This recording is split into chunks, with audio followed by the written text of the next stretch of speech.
Deontay Johnson, who was acquired, a little while back before the trade deadline by the Baltimore Ravens from the Carolina Panthers, he just didn't play at all this past week, and it was a little strange.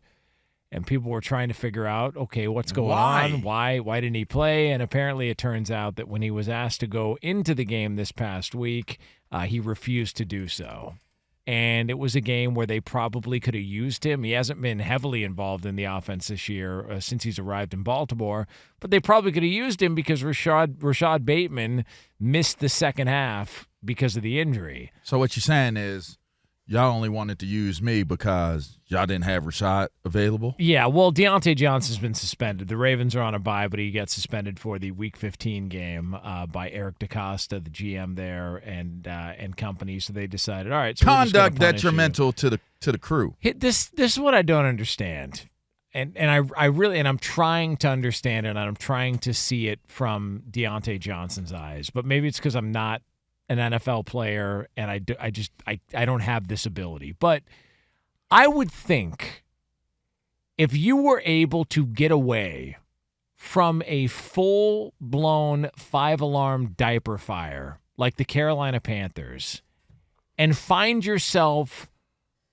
going from that to a team making a Super Bowl run, why wouldn't you be at least happy to be there? Like that's the part that is strange to me. Is this all about, well, if I'm not playing, I'm not happy? Like, is there no he's got to understand that, look, Zay Flowers is the one. They've got other options there. Yeah, maybe your opportunity to have an impact on the game might be a little limited here, but you will have a chance to compete for a Super Bowl. And this just feels like now he's got a bit of a reputation, and I don't get it. Like I don't know why you would make this move when a team asked you to go into a game and you just said, no, I'm not doing it. Like, why would that be the case? I'm curious as to what his side of the story is. I know they listed it as conduct detrimental to the team. I would be curious to know why he did not go in. You're dressed. You've obviously gone through the week of practice. You've prepared. So why in that moment did you not go in? See, I don't want to jump to a conclusion that's damning of Diontae. Why not? Because I don't know the conditions as to or what the circumstances that were a part of his decision not to go in. I mean, there could be a legitimate reason in favor of Deontay Johnson that would lead me to believe that maybe he was right. Maybe you shouldn't have put him in. Maybe he shouldn't have gone in the game. Now, what that reason is, I don't know. But I just know that sometimes, and go figure, this could be, breaking news for some people out there, but there are some times where there's shady business that's done to players. With the Ravens? I mean, I'm not one to exclude anyone from doing something that would lead a player to feel uncomfortable about what the situation would be. So I don't know the circumstances well enough. We don't have enough information in this moment to know what it was. Now, I'll say this. If it was just bare minimum, let's just take it from bare minimum.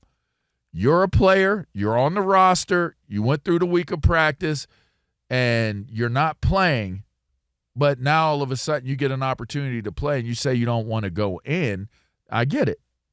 I get that. If it's at bare minimum face value, that's what the story is, then not only should you suspend him for a game, but you probably should let him go from your team because that's not going to be a positive contributor to your team if they don't want to be a teammate and a player for the team that's active and ready to participate to help you win. That's what this is all about to begin with. You're professionals, do your damn job. But if there's something more, I just feel like for a football player to say, I don't want to go into the game, it just leads me to believe first thought is to give pause and wonder if there was actually a legitimate concern or a legitimate reason on Johnson's part to not go in. I'm going to take a stab at this. Okay, go ahead. Stab at it. Since he's arrived, he's got 1 catch for 6 yards. Okay. I'm going to say that when they went to him when Bateman went down and needed him to go in the game, that is when he realized he had the quote-unquote leverage and just said, no, I'm not. You guys aren't using me at all, so why do you need me now? Suited up, ready to go, went through the warm-ups as you laid out, and then he decided, no, I'm not going in. And I think this was about the fact that he thought, if you're acquiring me, it's for a purpose and for a reason, and yet all that's happened is he's there and he's got 1 catch for 6 yards. So you think he was stewing on the sideline? 100%. It was a build-up. Like, the Ravens are one of the – and you've talked about this before. I remember when they did that to me in Washington. They were messing with me that way. And I was just sitting on the ice. The ice, what is it, like, what is that called? I don't know. Water bucket? Not a bucket, though, but it's like where you put all a cooler. I was sitting on a water cooler, right? And water cooler? And one of the coaches walked by. It was Steve Jackson, I believe it was his name, Coach Jackson. He walks by me, goes, hey, LaVar, stay ready, man. You're going to be up. I started laughing at him. And he started laughing, too. I just threw my hands up. He just knew. Yeah, I mean, like, I think I may have ended up going in for like a play or two or something, like, I don't know, but when was that in your Washington career? It was that. Oh, hell yeah, it was the last year. It was the Dallas game. We were in Dallas, and that was the game where Santana Moss caught that big play to win the game for us or whatever. But why weren't they putting you in the game? That's not worth going into. Why not? But here's the bottom line. The bottom line is, I understand that you could be in a situation like I was being belittled. I was being minimized. There was a lot of things that was taking place while I was sitting on that water cooler cheering on my teammates, still being a good teammate. And had they called my name, I would have went in the game, because going into the game meant more to me to be there for my teammates and deliver as a professional than it did to sit on the bench and be like, you guys aren't using me. Clearly, this has run its course. I don't like you. You don't like me. F you, F me. Like, okay, done, right?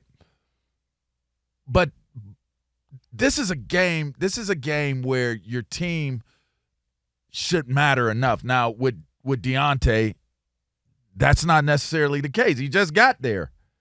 I don't know that he has that kind of connection to it to feel as though I know these guys well enough, and my feelings for this team, my teammates, and for what I do, which I think personally, I don't give a damn how much they tried to belittle me or how much they tried to diminish me or mess up my name in the media to the fans and create this narrative of me. I was still going to be ready to play because I'm a pro. I tend to think that that's what he should have subscribed to, no matter what the situation was. What I'm not going to do is give you a reason to actually justify what it is that you're doing. So if you're not throwing me the ball, I got 1 target, I got 1 catch, whatever it is, and this is the moment where it's like, well, we're going to throw you in because we don't have anybody else. Okay. I'm going to be like Willie Beeman out that bitch.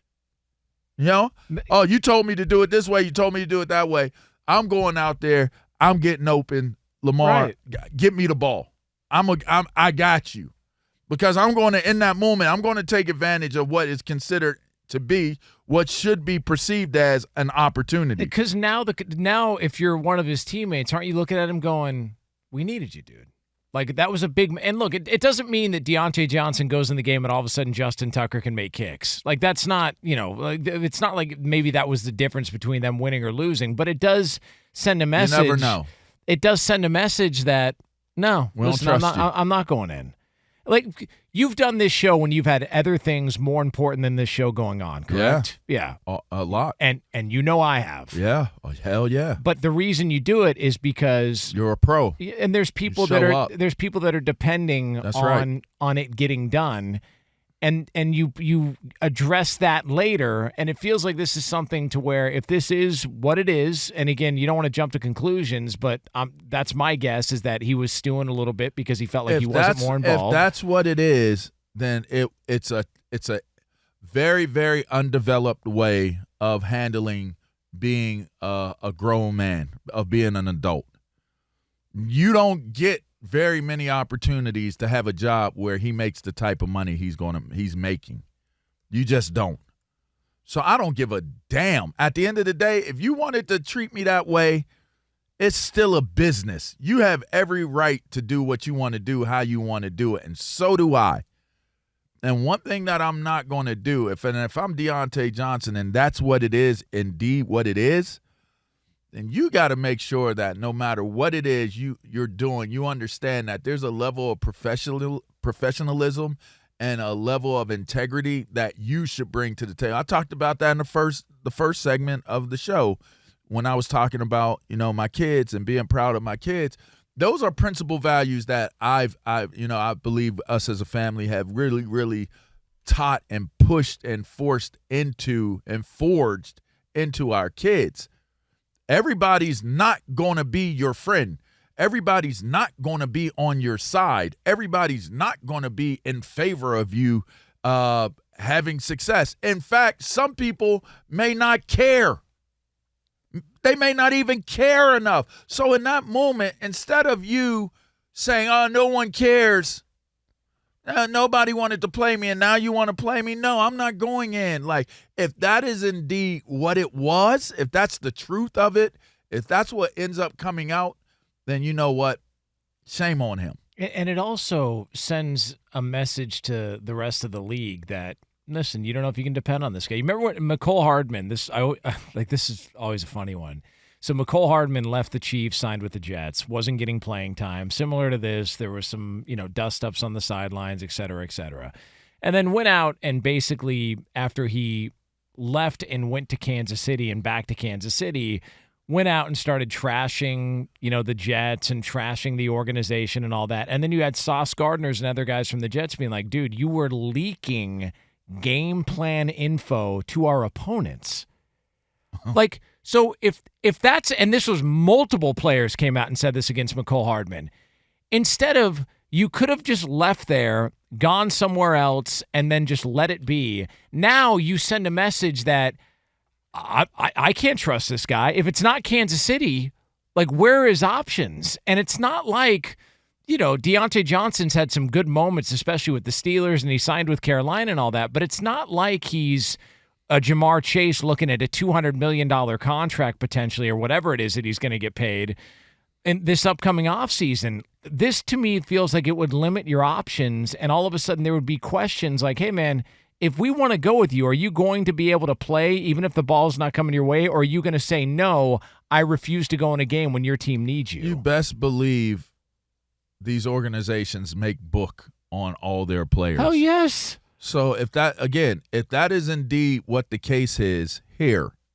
and that's what it is, which, again, I'm going to give that man the benefit of the doubt because I do not know him and I do not know his history. So I'm going to give that man the benefit of the doubt. And I'm going to leave it at that until I hear or know more.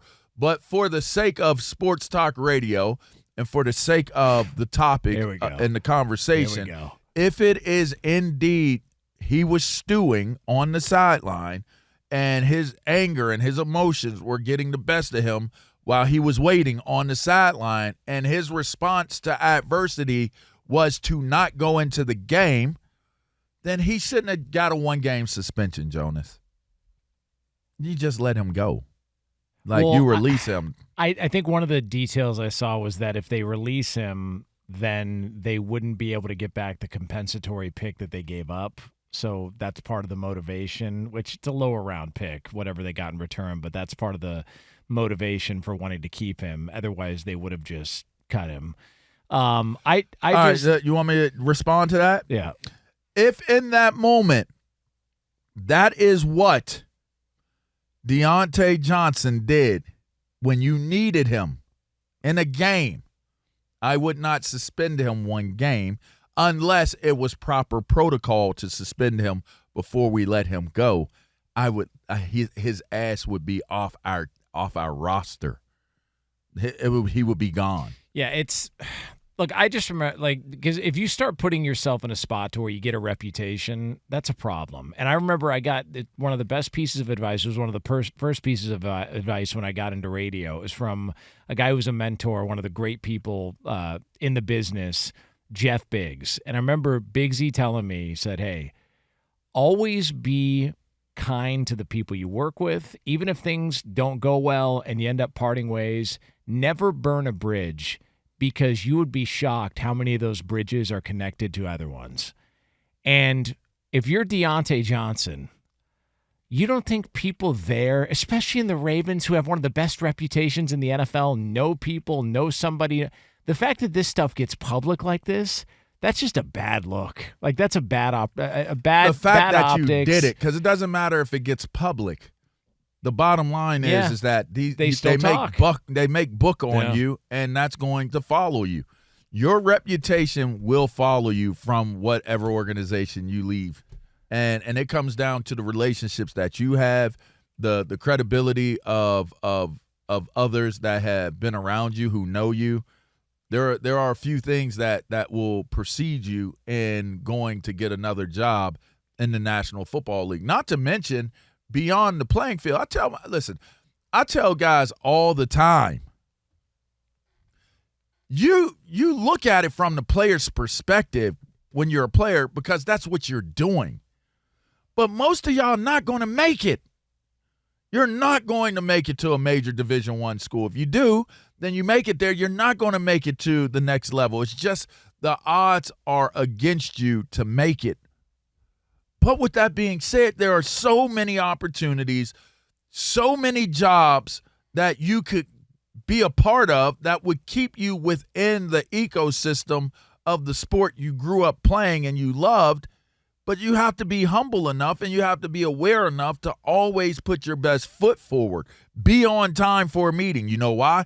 Maybe that just might come up in a business interview, a job interview that has absolutely zero to do with you as a player. Yep. But what if it's the organization? What if it's the school you went to? Oh, he wasn't the greatest of players, or it didn't work out well for him as a player. But you know what? He was always on time.